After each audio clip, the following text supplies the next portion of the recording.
Hello and welcome to this video in which we will be solving a decision-making set from XAT 2026 paper. Before watching this video, I hope that all of you have tried the set once yourself. Only then I think this video will make a lot more sense.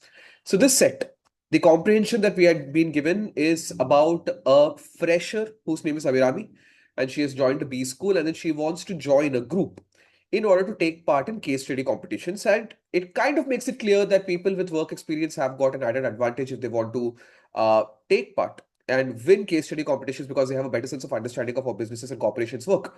And freshers will have a slightly weaker sense of understanding. And that's why the more in-demand commodity when it comes to forming groups to take part in case study competitions will be people who have work experience.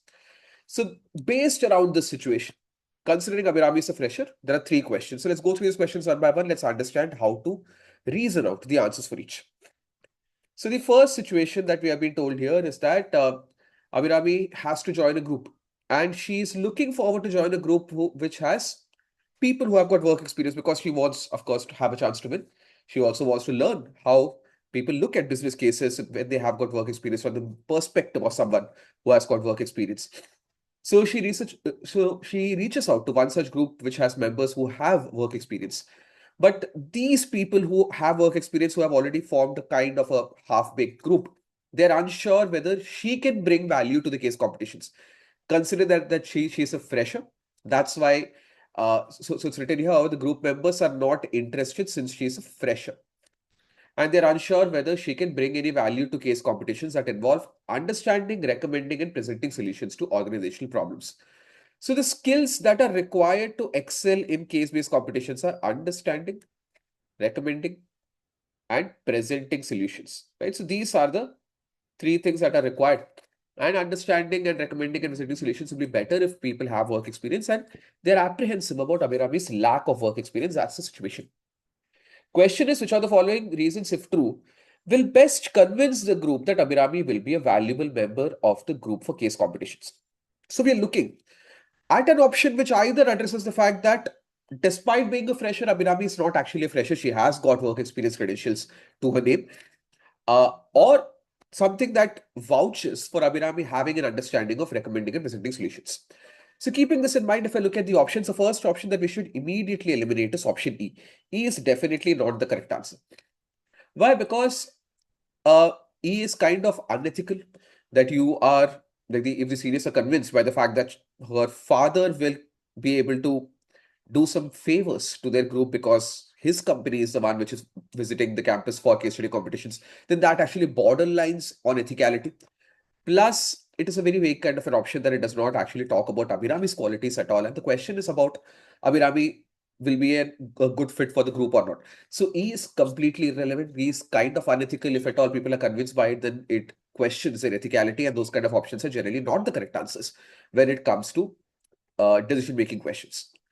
Of the remaining options, you'll find that there are two options which address the understanding, recommending, and presenting solutions skills required to crack case competitions, and the other two address the fresher problem. Let's look at the two options which address the fresher problem, which are B and D. B says she has closely observed her mother working and hence understands the way organizations work. Now, observing someone working and working oneself and then having deliverables oneself is a very, very different thing, but at least B addresses that. And D says she has interned with her father's firm for 2 weeks during her graduation. So she has been an intern. Of these two, if you ask me which is a weaker option, in terms of addressing her being a fresher, her having lack of experience, and I will say D is weaker. So I will eliminate D because 2 weeks is hardly anything. In 2 weeks, you will not be able to even know how many people are there in the office and how the systems work. So D does not address the concern of her being a fresher. So D is less correct. So I'll hold on to B. And A and C are the options which vouch for her capability to understand, recommend, and present solutions. If I look at A and C now, A says she's a good listener and can grasp key aspects of the problem at hand very quickly. So she has very good understanding. And says she's a good debater who can logically think and argue on the go.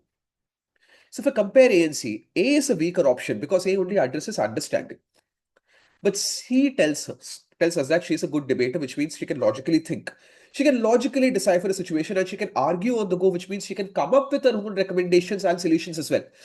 So C addresses understanding, recommending, and presenting solutions, whereas A only addresses understanding, and that's why A is a weaker option. So I will eliminate A. Now my choice is between B and C. Now between B and C, which will convince the group members a bit more that Abirami is a good fit. So I think if you ask yourself that observing someone doing work and doing work oneself is very, very different. But skills of understanding, recommending, and presenting solutions are very clear in option C being present. So C directly addresses the skills required.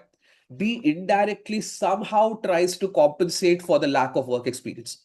So somehow compensating for a lack of work experience by not having work experience but understanding how organizations work is weaker than having the exact required skills to contribute to case competitions, and that's why C is a stronger option than B. So that's why answer to this question is going to be option C. She's a good debater who can logically think and argue on the go. So this is not a very easy question, but I feel that if someone has come down to options B and C, they have done a good enough job. But beyond that, I think because C directly addresses the skills required to succeed in a case study competition, and B indirectly tries to compensate for lack of work experience. So indirect options are weaker and direct options are stronger. That's why C is the correct answer. Okay, let's move on to the next question. Next question says, Abirami cannot join groups having members with work experience. They reject her for being a fresher. So no group which has work experience wants to take an Abirami. Meanwhile, three of her batchmates, all freshers, are interested in forming a group with her. Abirami likes being with them as two of them are from her undergraduate college. So out of three people that have approached her, two are from the same college. However, Abirami fears that they may all come up with similar ideas during case discussions because they're from the same college, have been brought up in the same environment, have been shaped by the same environment. So she's afraid that diversity of perspective will be less and they will not be able to come up with effective solutions. So question is, which of the following reasons, if true, will best persuade Abirami to join them? So among the options, again, the first option or first few options rather that I will eliminate are, firstly, I think A does not make any sense. Whether they are close friends or not does not matter. Friendship is not going to help you crack case competition. So A has got nothing to do with the skills and whether they'll be able to come up with solutions. So A does not make any sense. B says some organizations prefer to offer internship opportunities to freshers over those with work experience. See, the point of case competitions is not to get an internship. Okay, so this is about case competitions and winning them. So B also is irrelevant to the entire situation. So B you should eliminate. Next option that I will eliminate is students with work experience have formed their own groups and they have rejected freshers. Well, that's what has happened. That's the premise of the entire situation. Now, does that mean that these are the right freshers to pair up with? We don't know. So E only reiterates the situation but gives no argument to whether Abirami should partner with these friends of hers and freshers or not. And that's why E does not address the problem either. Answer should be either C or D, and everyone should come down to C and D. Why C and D are possible answers? Because C says that these three batchmates were toppers in their respective streams during graduation. So this gives you a good sense of understanding of two things. Number one, they have high amount of academic prowess. So all are academically endowed very well. And second thing is that because they have all topped in their respective streams, and two of them are from the same college as Abirami, which means that they are from different streams for sure. And that can bring in a kind of difference of perspective. And D says, MBS's professors generally appreciate these three batchmates' input during case discussions. So D tells us that all three of them have good acumen when it comes to understanding cases and then recommending steps that can be taken to solve these cases. So of these, which one will you pick up? Again, the same reasoning as the question before. The problem that I'm trying to address is forming a group which will succeed in case studies. So case studies and case discussions are directly mentioned in option D.